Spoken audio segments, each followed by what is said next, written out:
Hey everybody, welcome to tonight's Fireside Chat. I don't know why I started these videos or when they're going to end, but for now, I'm trying to do them every night at about 22:40 Mountain Time.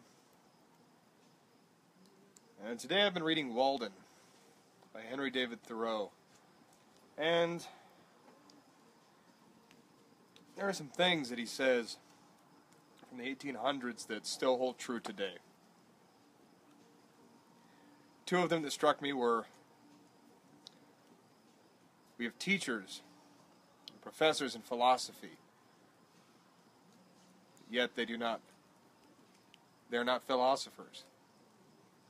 You know, one thing we tend to forget is that philosophers lived a life almost like monks. You know, they probably fornicated, etc., but they, through their own intentions, lived in poverty. When was the last time you went without? When was the last time you intentionally did it, to see how minimalistically you could live? Could you live without a house? Could you live in a trailer? How about a tent? Even for a week. Not just camping, but that's all you have. And you pretend it's all you have. And I think breaks from the real world like that are kind of what we need. The other one was, men don't want something to do with. They want something to do, or rather, something to be. How true is that? You want to be someone. Why? It's not the power side of it, and I think that's mistaken a lot in our society. The power part of it comes with age, experience, and the acquiring of wealth, and you know. At some point we forget what it's for. As men, our internal instincts drive us to be better and greater and faster and stronger. That's just who we are. Why? Because, well, part evolution, part that's just who men are. It's testosterone. Look at any animal that's a male, any mammal, that's pretty much what they do. So, if you want to have an empire, that's fine. But if not, just be something. Have a craft. Be good at your craft. Now, when I was a soldier, I didn't really look to see what I had by being a soldier. And I look back now and think, hell, these are some of the best days of my life. Some of the best friends I ever made were there. And I was someone then, and I was part of a tribe. You know, we talked about tribe the other night. I'll do anything for those brethren and those sisters.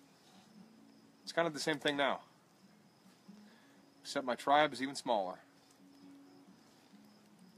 And another question I want to ask you. When was the last time you were alone? And I don't mean alone in a public area. I mean alone. I remember, you know, when you're in the Army, you're never really alone. After basic and AIT, you had battle buddies, and you were always surrounded by someone. And I went to basic and AIT, went to my unit, had 6 months before we deployed. I was always near somebody. Always had a battle buddy or some guy next to me, roommate, whatever. And I was never really alone. I always had the radio even.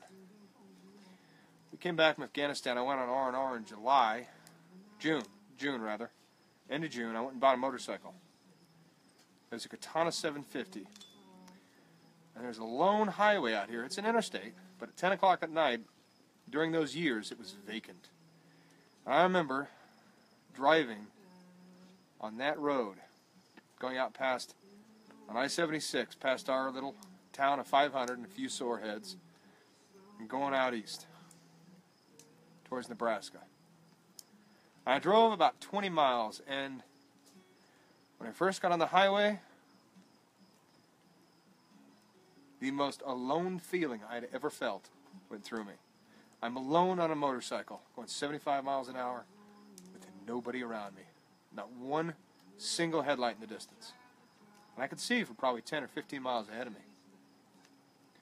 I remember thinking, man, if I crash, that's it. Nobody's going to find me for a while. Can't answer a cell phone. Got a helmet on. And it was pure, unadulterated, alone. A single headlight. Only the sound of the motorcycle to keep me company. And I drove for 30 miles. At first I was scared, and then I welcomed it. And I used it to think.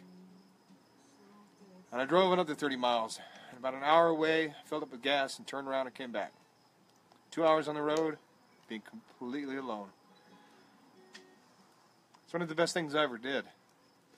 The problem came when I came back to civilization and I didn't heed the warnings of the thoughts that I had that day. I settled back into a routine, and right back to everything the way it was before. You know, sometimes we should go out alone in nature. Let everyone know where you are, but, you know, go out, even if it's a campsite. Bring protection, obviously. Wild animals and the like. You know, but I think it's good for the soul to just get away and be yourself. Know who you are. You don't have to go on a soul-searching mission for 6 months, but, you know, an afternoon out in the wild by yourself, sitting by a lake or by a fire, get to know yourself better. Get away from civilization for a while. And another thing I was thinking about today when talking about Walden and something else called the Northmen's Guild Code of Ethics.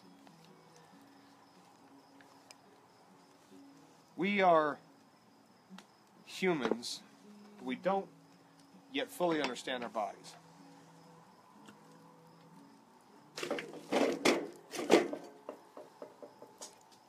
One often wonders, when homeless people stay outside in the winter, how do they not freeze to death? And some do, you know, don't get me wrong, but they're not accustomed to it. So then we look at the people of Siberia, we look at the people of, you know, the Inuit. We look at, I think his name is Brimhoff. He can submerge himself in ice cold water. That would kill most people and cause hypothermia. And he can do it all day long. And so there's something called the shower challenge, where you're getting done to the end of your shower and you turn it into complete ice cold water. And you do this in succession for every day for 30 days. And, you know, you've got certain intervals, 10 seconds, 15 seconds, up to a minute, etc. But what it's doing is it's building the capillaries up on the outside of your extremities and your limbs. And the blood circulation gets better. And that's what Thoreau talked about. He said, you know, we humans need fuel. That fuel feeds our fire internally. It keeps us warm.